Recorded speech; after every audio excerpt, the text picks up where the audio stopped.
Namaste, devotees. Lord Shiv is the god of gods. Hence, he is also known as Mahadev. Today, we are listening to a very special and powerful Sarvamangal Gangadhar Stotra. This stotra has three main important shlokas.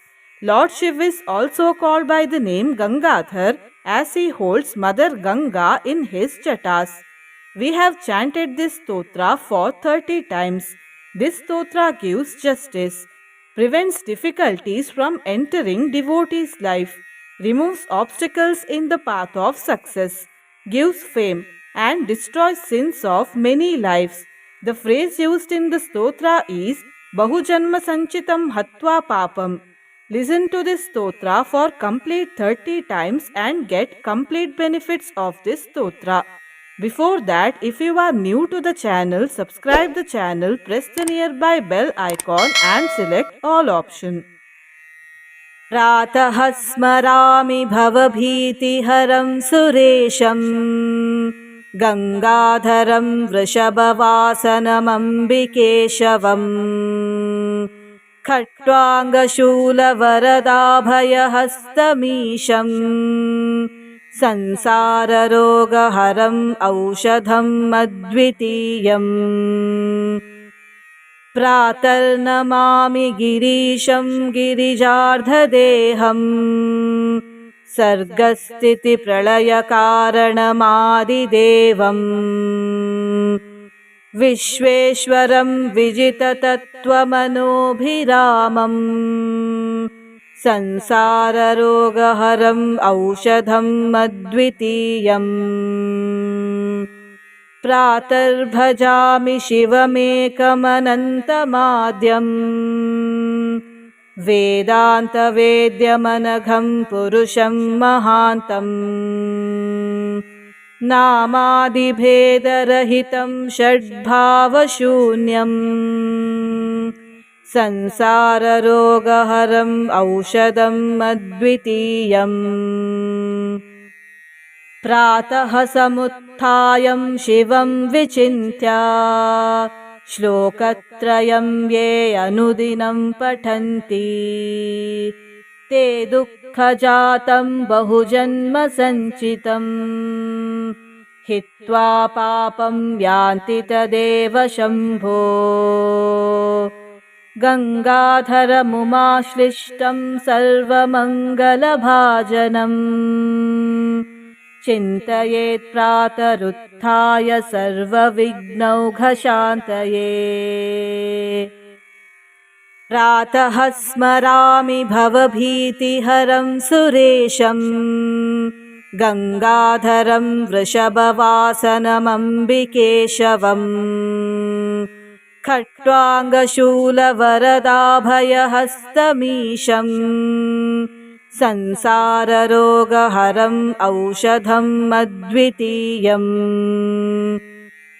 प्रातर्नमामि गिरीशं गिरिजार्धदेहम् सर्गस्थितिप्रलयकारणमादिदेवम् विश्वेश्वरं विजिततत्त्वमनोभिरामम् संसाररोगहरम् औषधम् अद्वितीयम् प्रातर्भजामि शिवमेकमनन्तमाद्यम् वेदान्तवेद्यमनघं पुरुषं महान्तम् नामादिभेदरहितं षड्भावशून्यम् संसाररोगहरम् औषधम् अद्वितीयम्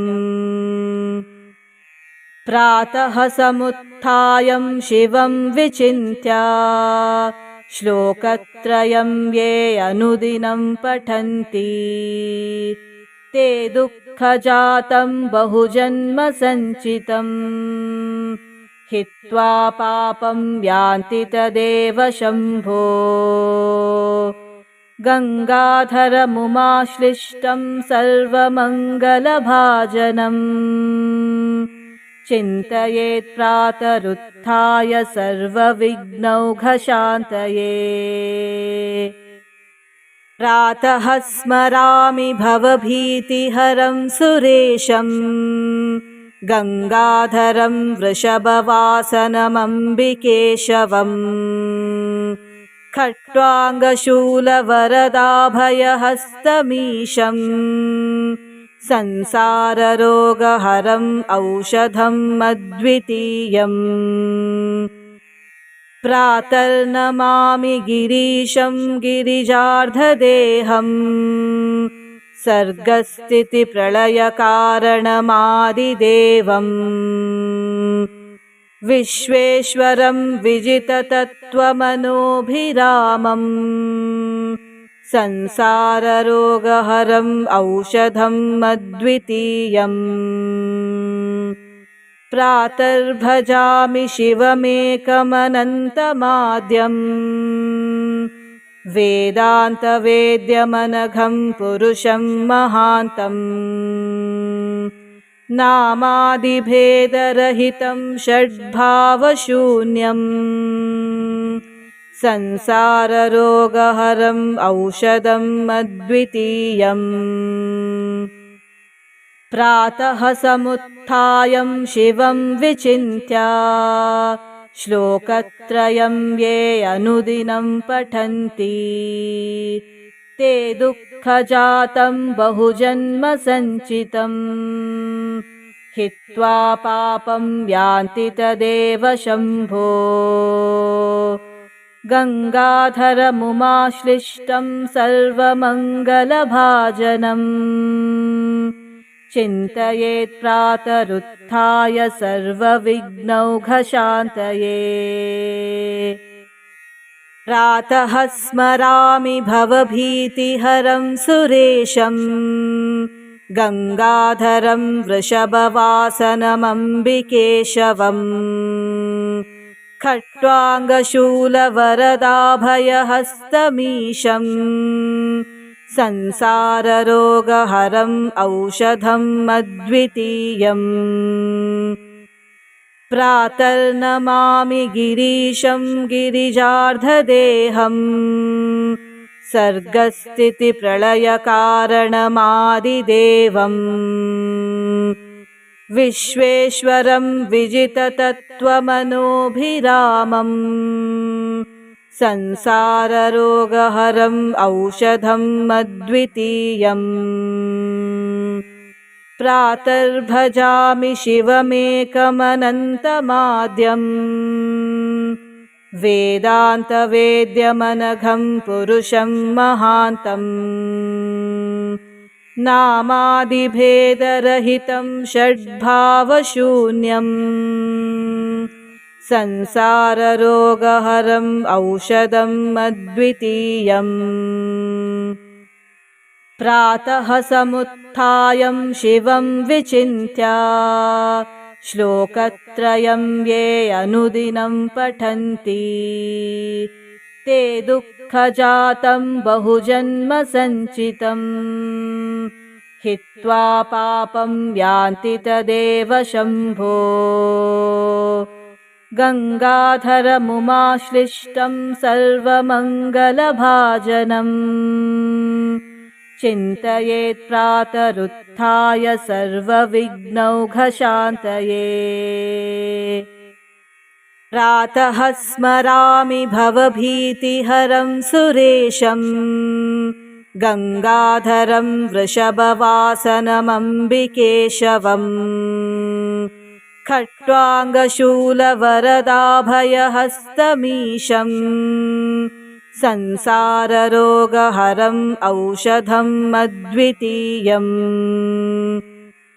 प्रातर्नमामि गिरीशं गिरिजार्धदेहम् सर्गस्थितिप्रलयकारणमादिदेवम्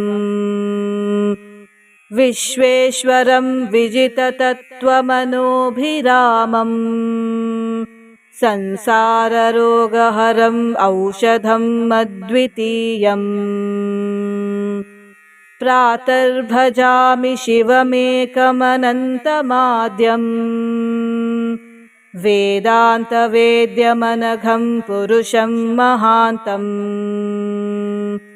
नामादिभेदरहितं षड्भावशून्यम् संसाररोगहरम् औषधम् अद्वितीयम्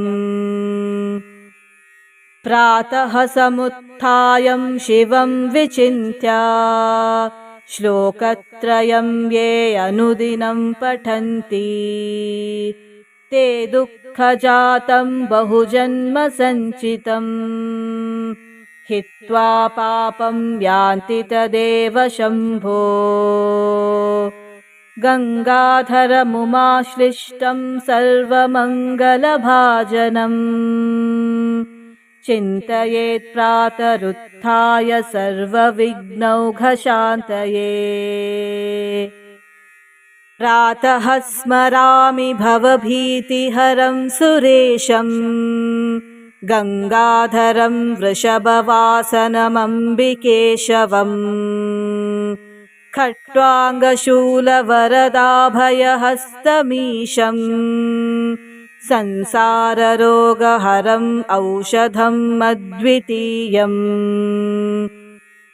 प्रातर्नमामि गिरीशं गिरिजार्धदेहम् सर्गस्थितिप्रलयकारणमादिदेवम् विश्वेश्वरं विजिततत्त्वमनोभिरामम् संसाररोगहरम् औषधम् अद्वितीयम् प्रातर्भजामि शिवमेकमनन्तमाद्यम् वेदान्तवेद्यमनघं पुरुषं महान्तम् नामादिभेदरहितं षड्भावशून्यम् संसाररोगहरम् औषधम् अद्वितीयम् प्रातः समुत्थायं शिवं विचिन्त्य श्लोकत्रयं ये अनुदिनं पठन्ति ते दुःखजातं बहुजन्म सञ्चितं हित्वा पापं यान्ति तदेव शम्भो गङ्गाधरमुमाश्लिष्टं सर्वमङ्गलभाजनम् चिन्तयेत् प्रातरुत्थाय सर्वविघ्नौघशान्तये प्रातः स्मरामि भवभीतिहरं सुरेशम् गङ्गाधरं वृषभवासनमम्बिकेशवम् खट्वाङ्गशूलवरदाभयहस्तमीशम् संसाररोगहरम् औषधम् अद्वितीयम् प्रातर्नमामि गिरीशं गिरिजार्धदेहम् सर्गस्थितिप्रलयकारणमादिदेवम् विश्वेश्वरं विजिततत्त्वमनोभिरामम् संसाररोगहरम् औषधम् अद्वितीयम् प्रातर्भजामि शिवमेकमनन्तमाद्यम् वेदान्तवेद्यमनघं पुरुषं महान्तम् नामादिभेदरहितं षड्भावशून्यम् संसाररोगहरम् औषधम् अद्वितीयम् प्रातः समुत्थायं शिवं विचिन्त्य श्लोकत्रयं ये अनुदिनं पठन्ति ते दुःखजातं बहुजन्म सञ्चितं हित्वा पापं यान्ति तदेव शम्भो गङ्गाधरमुमाश्लिष्टं सर्वमङ्गलभाजनम् चिन्तयेत् प्रातरुत्थाय सर्वविघ्नौघशान्तये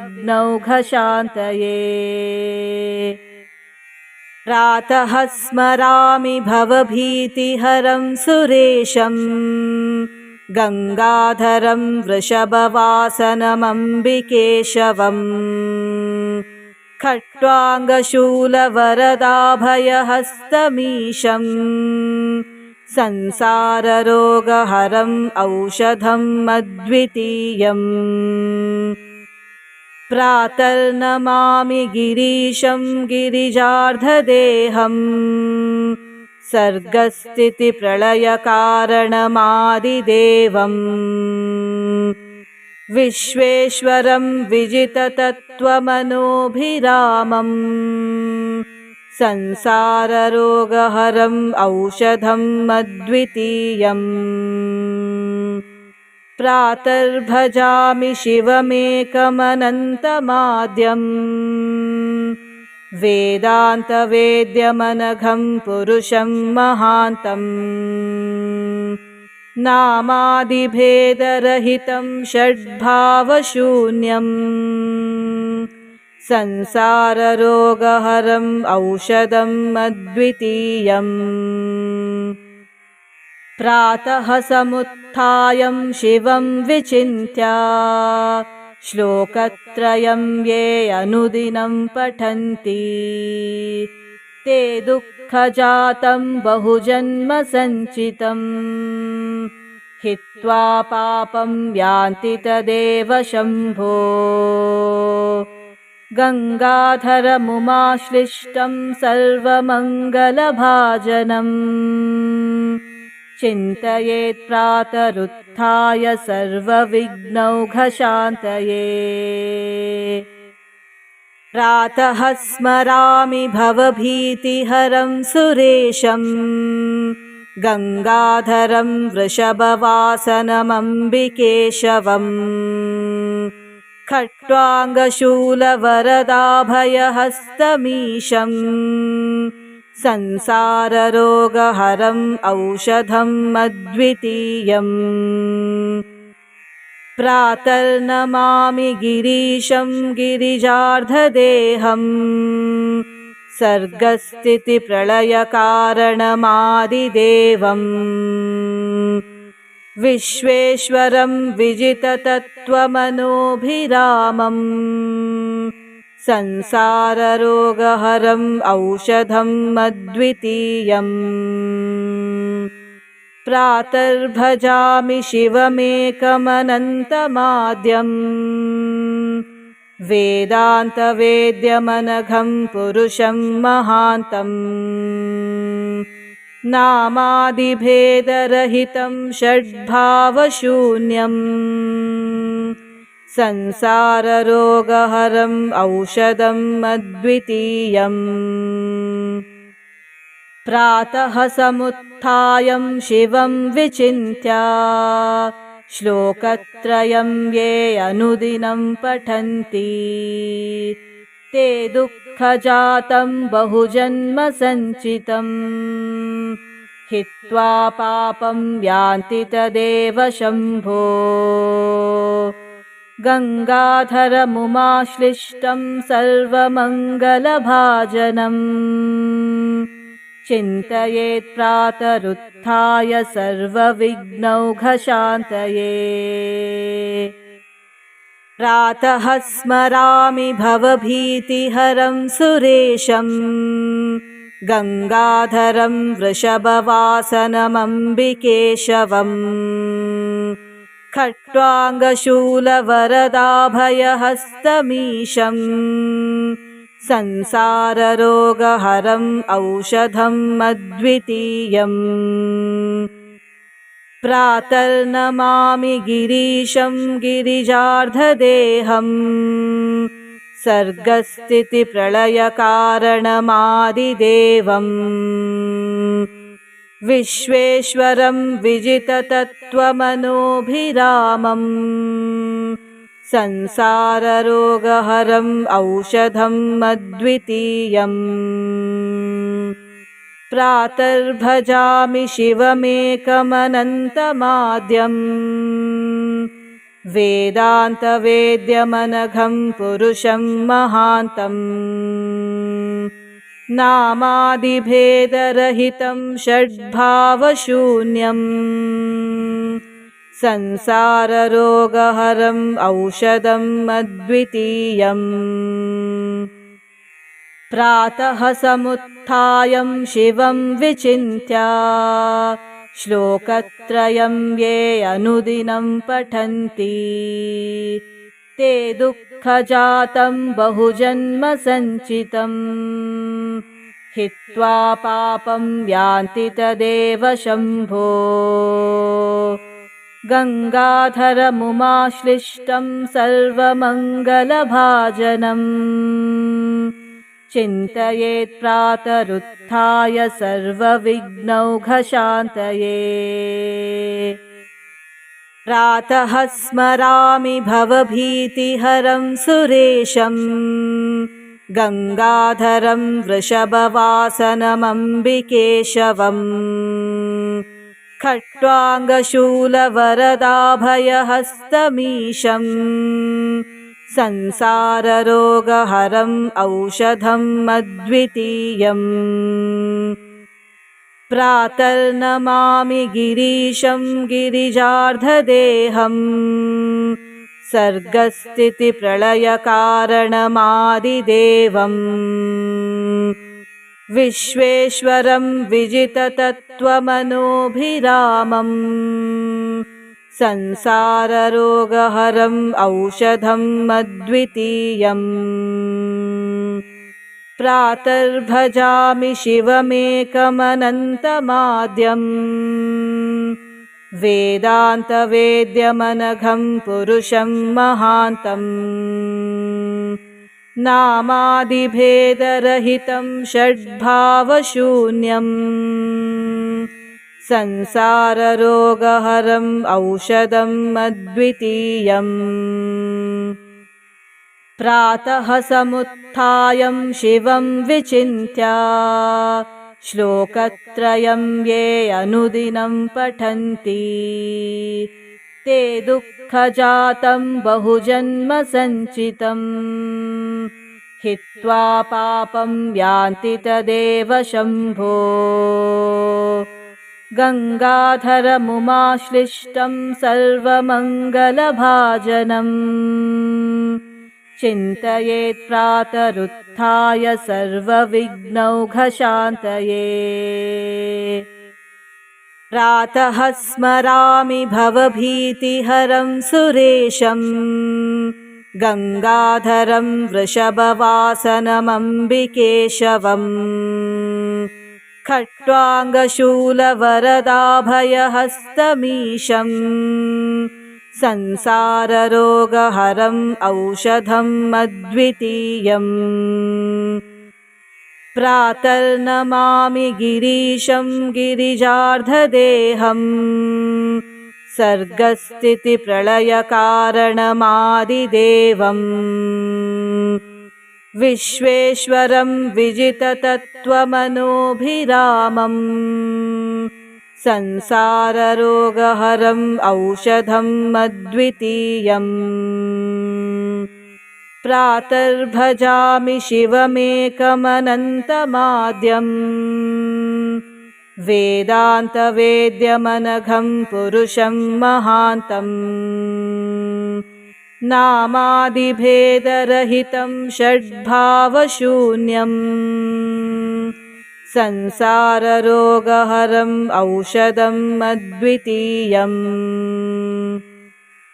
प्रातः समुत्थायं शिवं विचिन्त्य श्लोकत्रयं ये अनुदिनं पठन्ति ते दुःखजातं बहुजन्म सञ्चितम् हित्वा पापं यान्ति तदेव शम्भो गङ्गाधरमुमाश्लिष्टं सर्वमङ्गलभाजनम् चिन्तयेत् प्रातरुत्थाय सर्वविघ्नौघशान्तये प्रातः स्मरामि भवभीतिहरं सुरेशम् गङ्गाधरं वृषभवासनमम्बिकेशवम् खट्वाङ्गशूलवरदाभयहस्तमीशम् संसाररोगहरम् औषधम् अद्वितीयम् प्रातर्नमामि गिरीशं गिरिजार्धदेहम् सर्गस्थितिप्रलयकारणमादिदेवम्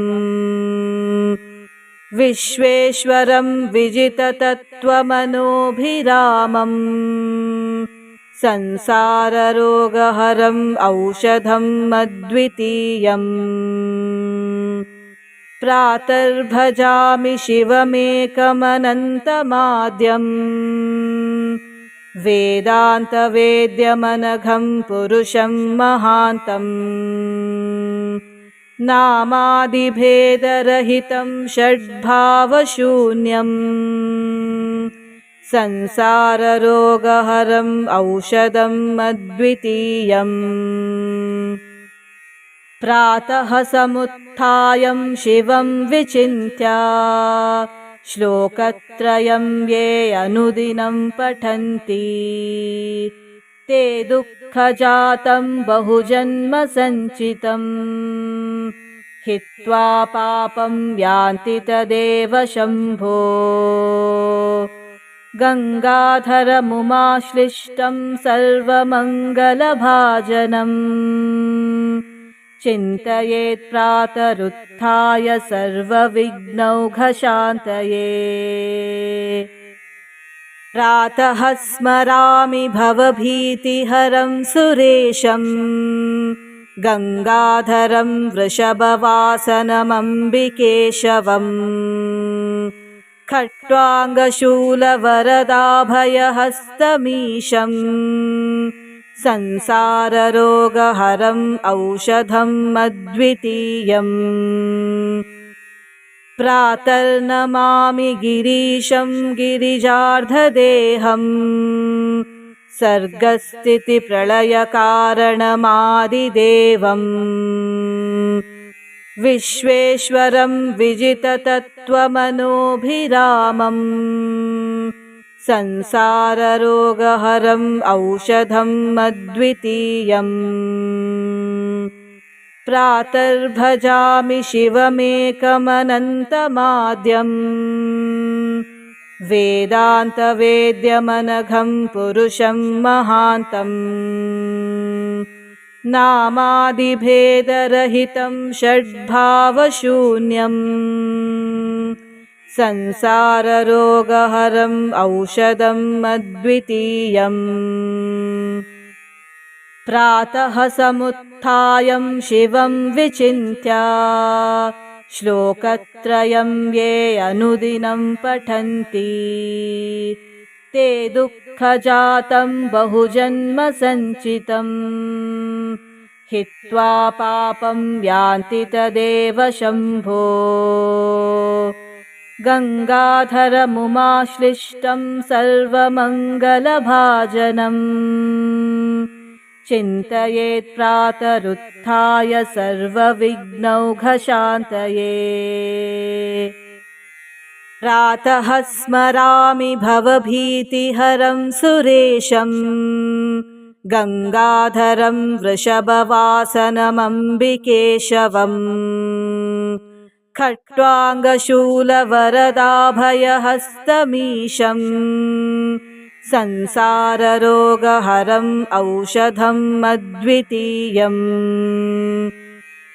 प्रातर्नमामि गिरीशं गिरिजार्धदेहम् सर्गस्थितिप्रलयकारणमादिदेवम् विश्वेश्वरं विजिततत्त्वमनोभिरामम् संसाररोगहरम् औषधम् अद्वितीयम् प्रातर्भजामि शिवमेकमनन्तमाद्यम् वेदान्तवेद्यमनघं पुरुषं महान्तम् नामादिभेदरहितं षड्भावशून्यम् संसाररोगहरम् औषधम् अद्वितीयम् प्रातः समुत्थायं शिवं विचिन्त्य श्लोकत्रयं ये अनुदिनं पठन्ति ते दुःखजातं बहुजन्म सञ्चितम् हित्वा पापं यान्ति तदेव शम्भो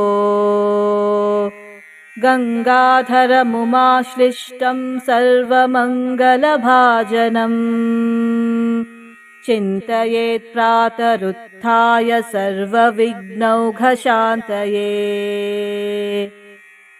प्रातः स्मरामि भवभीतिहरं सुरेशम् गङ्गाधरं वृषभवासनमम्बिकेशवम् खट्वाङ्गशूलवरदाभयहस्तमीशम् संसाररोगहरम् औषधम् अद्वितीयम् प्रातर्नमामि गिरीशं गिरिजार्धदेहम् सर्गस्थितिप्रलयकारणमादिदेवम् विश्वेश्वरं विजिततत्त्वमनोभिरामम् संसाररोगहरम् औषधम् अद्वितीयम् प्रातर्भजामि शिवमेकमनन्तमाद्यम् वेदान्तवेद्यमनघं पुरुषं महान्तम् नामादिभेदरहितं षड्भावशून्यम् संसाररोगहरम् औषधम् अद्वितीयम् प्रातः समुत्थायं शिवं विचिन्त्य श्लोकत्रयं ये अनुदिनं पठन्ति ते दुःखजातं बहुजन्म सञ्चितम् हित्वा पापं यान्ति तदेव शम्भो गङ्गाधरमुमाश्लिष्टं सर्वमङ्गलभाजनम् चिन्तयेत् प्रातरुत्थाय सर्वविघ्नौघशान्तये प्रातः स्मरामि भवभीतिहरं सुरेशम् गङ्गाधरं वृषभवासनमम्बिकेशवम् खट्वाङ्गशूलवरदाभयहस्तमीशम् संसाररोगहरम् औषधम् अद्वितीयम् प्रातर्नमामि गिरीशं गिरिजार्धदेहम् सर्गस्थितिप्रलयकारणमादिदेवम् विश्वेश्वरं विजिततत्त्वमनोभिरामम् संसाररोगहरम् औषधम् अद्वितीयम् प्रातर्भजामि शिवमेकमनन्तमाद्यम् वेदान्तवेद्यमनघं पुरुषं महान्तम् नामादिभेदरहितं षड्भावशून्यम् संसाररोगहरम् औषधम् अद्वितीयम् प्रातः समुत्थायं शिवं विचिन्त्य श्लोकत्रयं ये अनुदिनं पठन्ति ते दुःखजातं बहुजन्म सञ्चितम् हित्वा पापं यान्ति तदेव शम्भो गङ्गाधरमुमाश्लिष्टं सर्वमङ्गलभाजनम् चिन्तयेत् प्रातरुत्थाय सर्वविघ्नौघशान्तये प्रातः स्मरामि भवभीतिहरं सुरेशम् गङ्गाधरं वृषभवासनमम्बिकेशवम् खट्वाङ्गशूलवरदाभयहस्तमीशम् संसाररोगहरम् औषधम् अद्वितीयम् प्रातर्नमामि गिरीशं गिरिजार्धदेहम् सर्गस्थितिप्रलयकारणमादिदेवम् विश्वेश्वरं विजिततत्त्वमनोभिरामम् संसाररोगहरम् औषधम् अद्वितीयम् प्रातर्भजामि शिवमेकमनन्तमाद्यम् वेदान्तवेद्यमनघं पुरुषं महान्तम् नामादिभेदरहितं षड्भावशून्यम् संसाररोगहरम् औषधम् अद्वितीयम् प्रातः समुत्थाय शिवं विचिन्त्य श्लोकत्रयं ये अनुदिनं पठन्ति ते दुःखजातं बहुजन्म सञ्चितं हित्वा पापं यान्ति तदेव शम्भो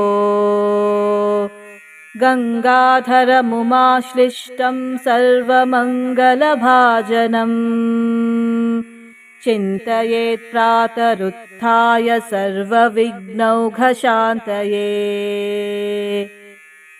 प्रातः स्मरामि भवभीतिहरं सुरेशं गङ्गाधरं वृषभवासनमम्बिकेशवम् खट्वाङ्गशूलवरदाभयहस्तमीशम् संसाररोगहरम् औषधम् अद्वितीयम्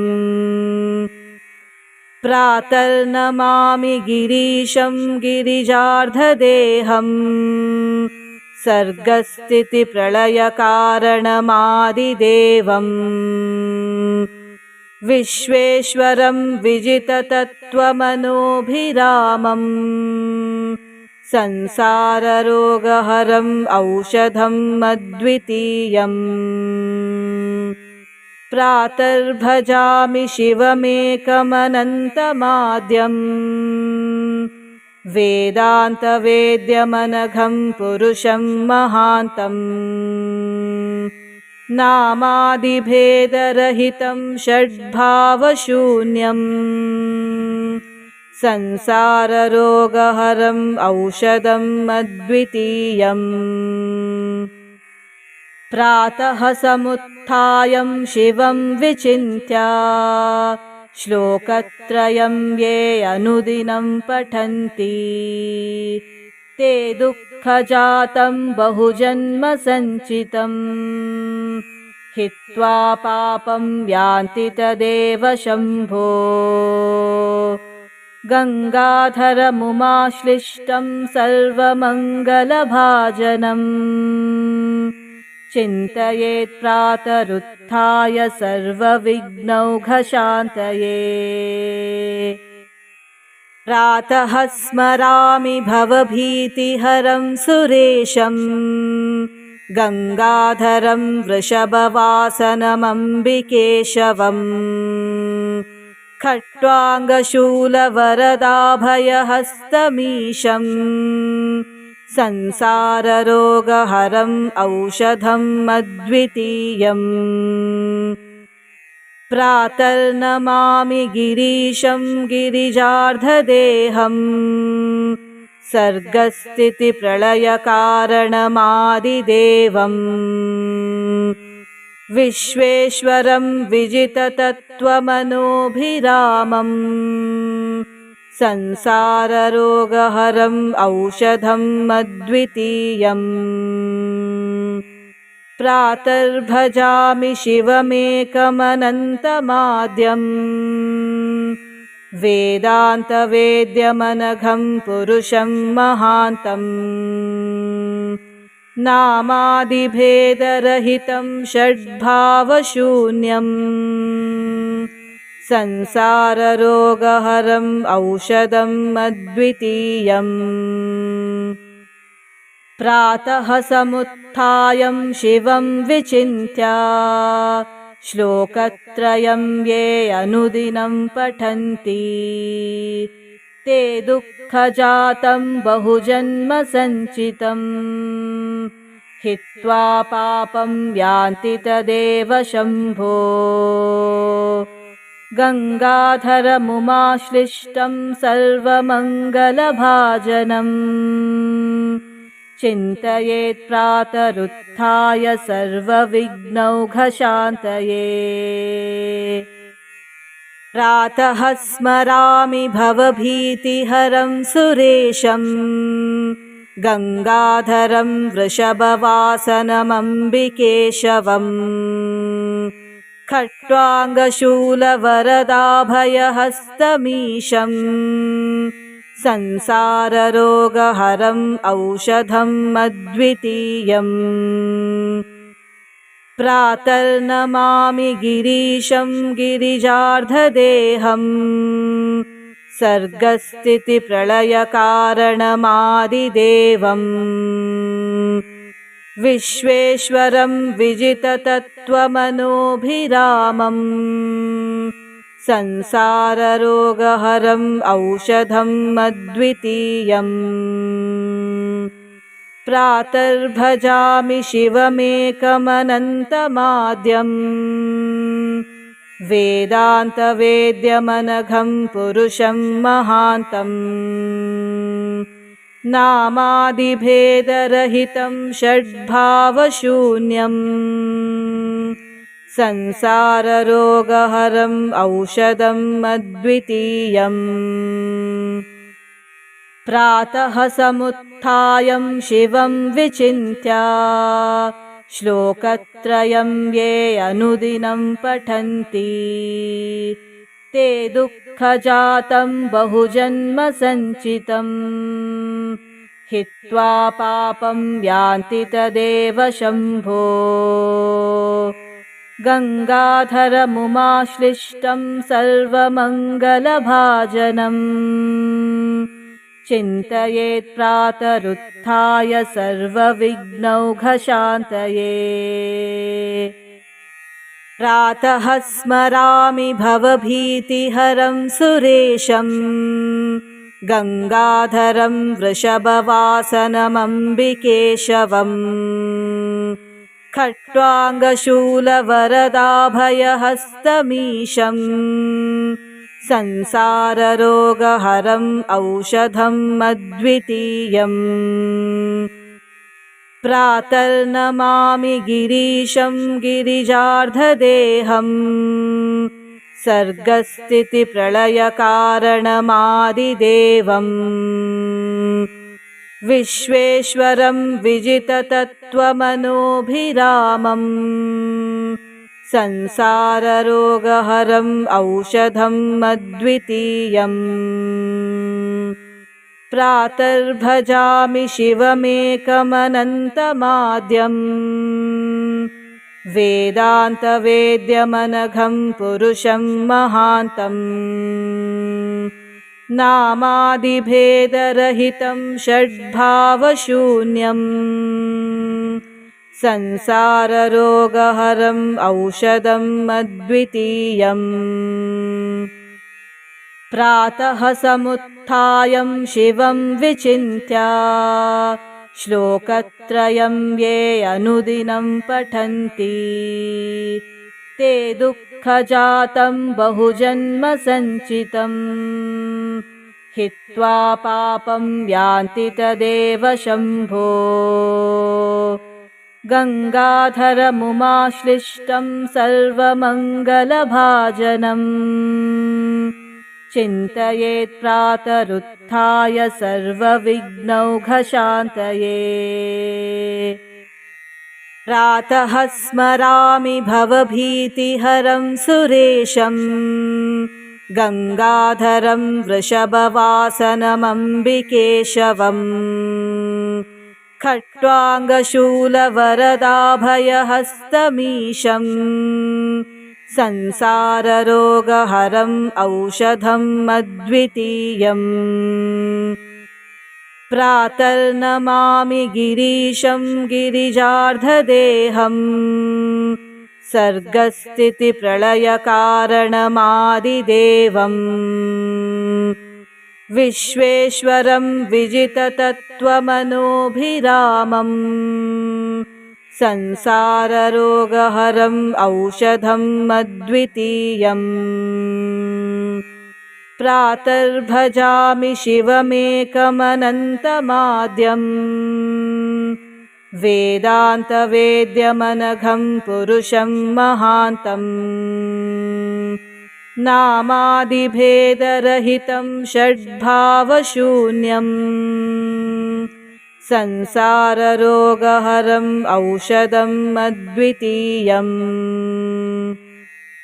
प्रातः समुत्थायं शिवं विचिन्त्य श्लोकत्रयं ये अनुदिनं पठन्ति ते दुःखजातं बहुजन्म सञ्चितं हित्वा पापं यान्ति तदेव शम्भो।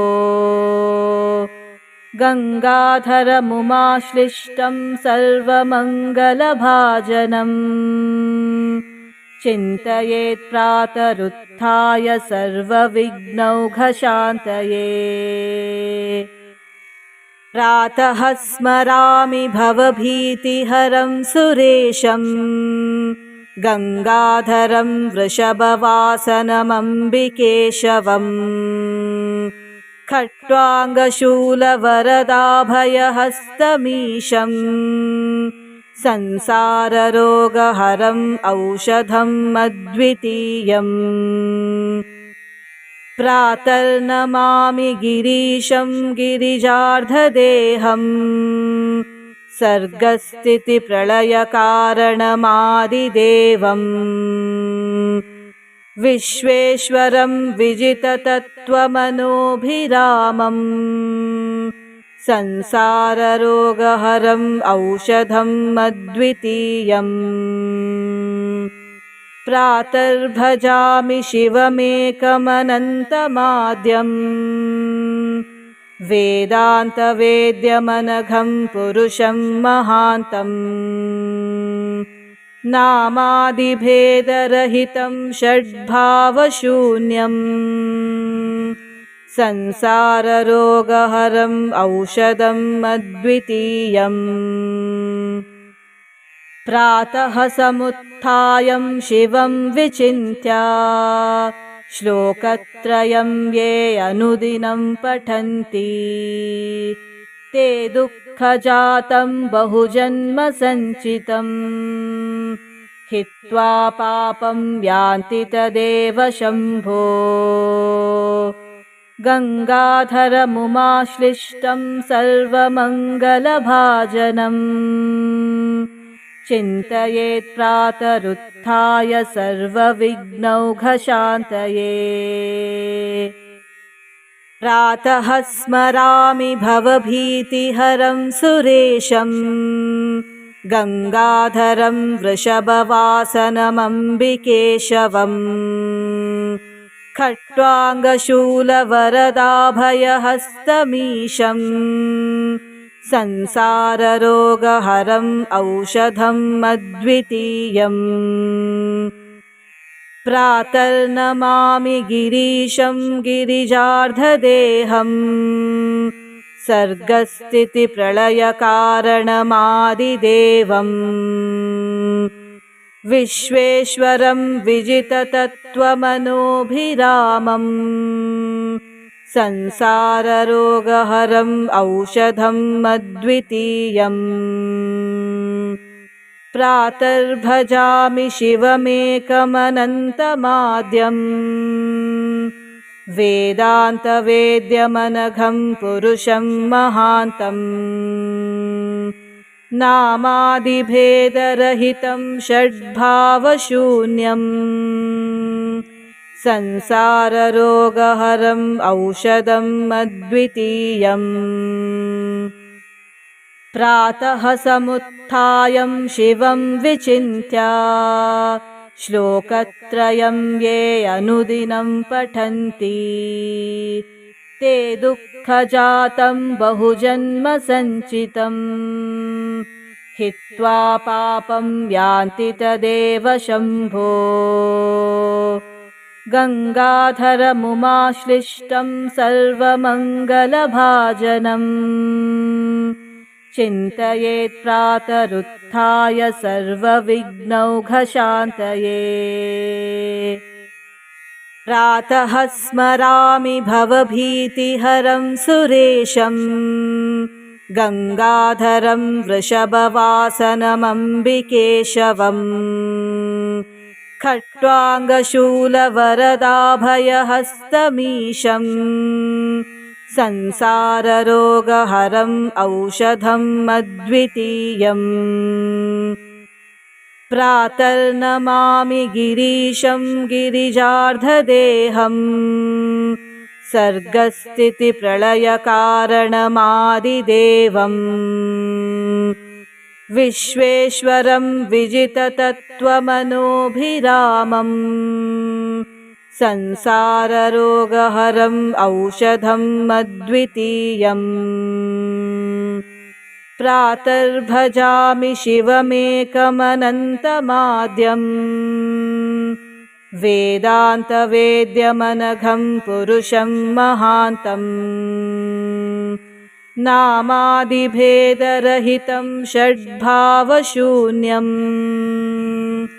संसाररोगहरम् औषधम् अद्वितीयम्।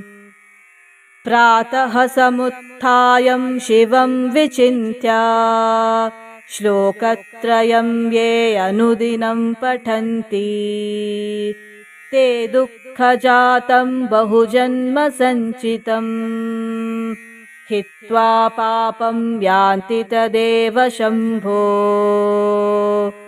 गङ्गाधरमुमाश्लिष्टं सर्वमङ्गलभाजनम् चिन्तयेत् प्रातरुत्थाय सर्वविघ्नौघशान्तये।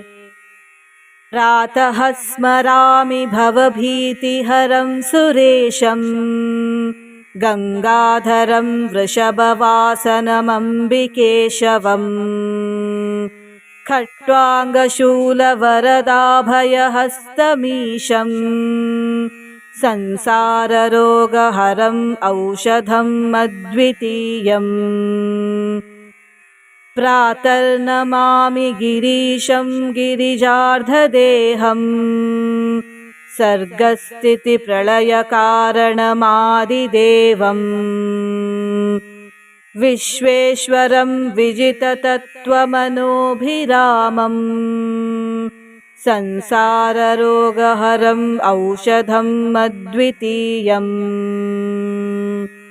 प्रातर्भजामि शिवमेकमनन्तमाद्यम् वेदान्तवेद्यमनघं पुरुषं महान्तम् नामादिभेदरहितं षड्भावशून्यम् संसाररोगहरम् औषधम् अद्वितीयम्। प्रातः समुत्थाय शिवं विचिन्त्य श्लोकत्रयं ये अनुदिनं पठन्ति ते दुःखजातं बहुजन्म सञ्चितं हित्वा पापं यान्ति तदेव शम्भो। गङ्गाधरमुमाश्लिष्टं सर्वमङ्गलभाजनम् चिन्तयेत् प्रातरुत्थाय सर्वविघ्नौघशान्तये। प्रातः स्मरामि भवभीतिहरं सुरेशम् गङ्गाधरं वृषभवासनमम्बिकेशवम् खट्वाङ्गशूलवरदाभयहस्तमीशम् संसाररोगहरम् औषधम् अद्वितीयम्। प्रातर्नमामि गिरीशं गिरिजार्धदेहम् सर्गस्थितिप्रलयकारणमादिदेवम् विश्वेश्वरं विजिततत्त्वमनोभिरामम् संसाररोगहरम् औषधम् अद्वितीयम्। प्रातर्भजामि शिवमेकमनन्तमाद्यम् वेदान्तवेद्यमनघं पुरुषं महान्तम् नामादिभेदरहितं षड्भावशून्यम् संसाररोगहरम् औषधम् अद्वितीयम् प्रातः समुत्थाय शिवं विचिन्त्य श्लोकत्रयं ये अनुदिनं पठन्ति ते दुःखजातं बहुजन्म सञ्चितं हित्वा पापं यान्ति तदेव शम्भो गङ्गाधरमुमाश्लिष्टं सर्वमङ्गलभाजनम् चिन्तयेत् प्रातरुत्थाय सर्वविघ्नौघशान्तये प्रातः स्मरामि भवभीतिहरं सुरेशं गङ्गाधरं वृषभवासनमम्बिकेशवम् खट्वाङ्गशूलवरदाभयहस्तमीशम् संसाररोगहरम् औषधम् अद्वितीयम् प्रातर्नमामि गिरीशं गिरिजार्धदेहम् सर्गस्थितिप्रलयकारणमादिदेवम् विश्वेश्वरं विजिततत्त्वमनोभिरामम् संसाररोगहरम् औषधम् अद्वितीयम् प्रातर्भजामि शिवमेकमनन्तमाद्यम् वेदान्तवेद्यमनघं पुरुषं महान्तम् नामादिभेदरहितं षड्भावशून्यम् संसाररोगहरम् औषधम् अद्वितीयम् प्रातः समुत्थाय शिवं विचिन्त्य श्लोकत्रयं ये अनुदिनं पठन्ति ते दुःखजातं बहुजन्म सञ्चितं हित्वा पापं यान्ति तदेव शम्भो गङ्गाधरमुमाश्लिष्टं सर्वमङ्गलभाजनम् चिन्तयेत् प्रातरुत्थाय सर्वविघ्नौघशान्तये